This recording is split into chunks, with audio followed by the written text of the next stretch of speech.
আসসালামু আলাইকুম বন্ধুরা, তত্ত্বাবধায়ক সরকার কি আমরা অনেকেই জানি না। 2005 সালের পরে যারা জন্ম নিয়েছে তারা অধিকাংশ মানুষেরাই তত্ত্বাবধায়ক সরকার সম্বন্ধে বুঝে না। তাই আমরা আজকে জানবো তত্ত্বাবধায়ক সরকার বলতে আমরা কি বুঝি। তত্ত্বাবধায়ক সরকার হলো এমন একটি সরকার যা একটি নির্দিষ্ট সময়ের জন্য একটি দেশের শাসনভার গ্রহণ করে।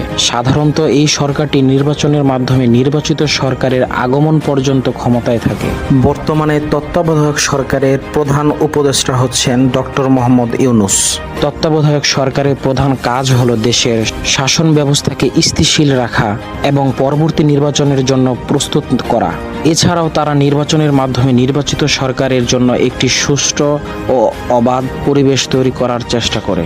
বাংলাদেশের তত্ত্বাবধায়ক সরকার ব্যবস্থা 1996 সালে চালু হয়। এর আগে বাংলাদেশের নির্বাচনের পর ক্ষমতাশীল দলে পরবর্তী নির্বাচনে পর্যন্ত ক্ষমতা থাকতে পারত। তত্ত্বাবধায়ক সরকার ব্যবস্থা চালুর ফলে বাংলাদেশের নির্বাচনের মাধ্যমে নির্বাচিত সরকারের আগমন নিশ্চিত হয়েছে। তত্ত্বাবধায়ক সরকারের কিছু গুরুত্বপূর্ণ বৈশিষ্ট্য হলো তারা নির্বাচনের মাধ্যমে নির্বাচিত সরকারের বাইরে থেকে গঠিত হয়। তারা নিরপেক্ষ হওয়ার চেষ্টা করে। তারা দেশের শাসন ব্যবস্থাকে স্থিতিশীল রাখা এবং পরবর্তী নির্বাচনের জন্য প্রস্তুত করার জন্য কাজ করে। তত্ত্বাবধায়ক সরকারের ব্যবস্থার কিছু সুবিধা ও অসুবিধা রয়েছে। ব্যবস্থাগুলির মধ্যে রয়েছে এটি নির্বাচনের মাধ্যমে নির্বাচিত সরকারের আগমন নিশ্চিত করে। এটি দেশের শাসন ব্যবস্থাকে স্থিতিশীল রাখার চেষ্টা করে। এটি নির্বাচনের মাধ্যমে নির্বাচিত সরকারের জন্য একটি সুষ্ঠু ও অবাধ পরিবেশের তৈরি করতে সাহায্য করে। অসুবিধার মধ্যে রয়েছে এটি একটি অস্থায়ী সরকার, তাই তারা দীর্ঘমেয়াদী পরিকল্পনা করতে পারে না। এটি একটি জটিল প্রক্রিয়া, তাই এটি ব্যয়বহুল হতে পারে।